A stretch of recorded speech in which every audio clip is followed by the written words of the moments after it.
बिस्मिल्लाहिर्रहमानिर्रहीम। अहम खबरां दे नाल नाजरीन, मैं या मोहम्मद वसीम शहजाद और तुसी देख रहे हो मेरा यूट्यूब और फेसबुक। पाकिस्तान दा मतलब क्या? ला इलाहा इल्लल्लाह। नाजरीन, ए वो चूरन है जिहड़ा पाकिस्तान नूं पिछले 70 सालां ਤੋਂ ਜਦੋਂ ਪਾਕਿਸਤਾਨ ਬਣਿਆ ਉਦੋਂ ਦਾ ਇਹ ਚੂਰਨ ਵੇਚਿਆ ਜਾ ਰਿਹਾ ਹੈ।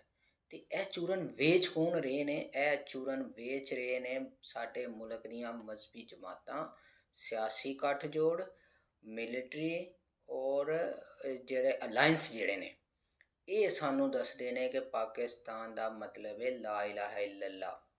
ਇਹਨਾਂ ਨੇ ਸਾਨੂੰ ਇਹ ਮਜ਼ਹਬੀ ਚੂਰਨ ਔਰ ਇਹ ਸਾਰਾ ਕੁਝ ਸਾਨੂੰ ਸੇਲ ਕੀਤਾ, ਸਾਨੂੰ ਵੇਚਿਆ ਹੈ। मेरे एक दो सवाल है कि क्या ये वाकया ही पाकिस्तान का मतलब इहो ही है जिहड़ा इन्होंने सानू दस्सिया है?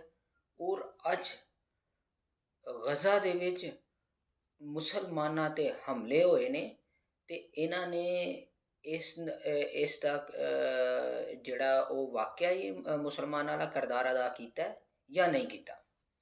नाजरीन, अगर तो वाकई मुसलमानां दा कलमा ला इलाहा इल्लल्लाह ते साडा मुल्क बनया ते ਇਹਦੇ ਹੁੰਦਾ ਤੇ ਪਾਕਿਸਤਾਨ ਜ਼ਰੂਰ ਇਸਰਾਈਲ ਤੇ ਦਬਾਅ ਪਾਉਂਦਾ।